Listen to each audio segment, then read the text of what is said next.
আগামী 19 এপ্রিল থেকে দেশের লোকসভা নির্বাচন শুরু।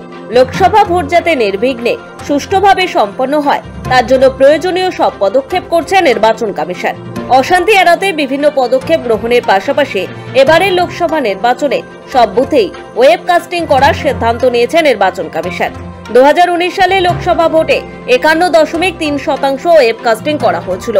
এবার সেই পরিধি আরো বাড়িয়ে সব বুথেই ওয়েবকাস্টিং এর ভাবনা নির্বাচন কমিশনের। জানা যাচ্ছে যেসব জায়গায় ইন্টারনেটের সমস্যা হবে সেই সব জায়গায় সিসিটিভি ক্যামেরা ব্যবহার করা হবে। সম্প্রতি মিনি টর্নেডোর কারণে একাধিক সমস্যা হলো উত্তরবঙ্গে ভোটেও ওয়েবকাস্টিং এর ব্যবস্থা রাখতে চাইছে কমিশন। প্রশ্ন, ওয়েবকাস্টিং ব্যবস্থাকে কমিশনের সুবিধা কোথায়? ওয়েবকাস্টিং ব্যবস্থা বলতে বোঝায় লাইভ স্ট্রিমিং, অর্থাৎ কোন বুথে কি চলছে ওয়েবকাস্টিং এর মাধ্যমে সেই সবের উপর নজর রাখা আরো সহজ হয়ে যায় নির্বাচন কমিশনের জন্য।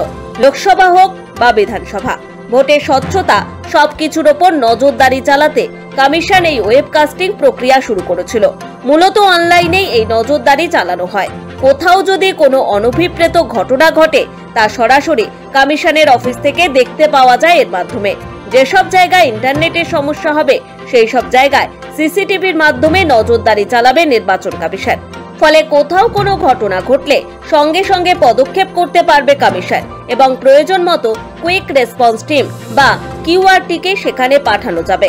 2021 সালে পশ্চিমবঙ্গের বিধানসভা নির্বাচনের সময় বুথে বুথে ওয়েবকাস্টিং এর ব্যবস্থা করা হয়েছিল।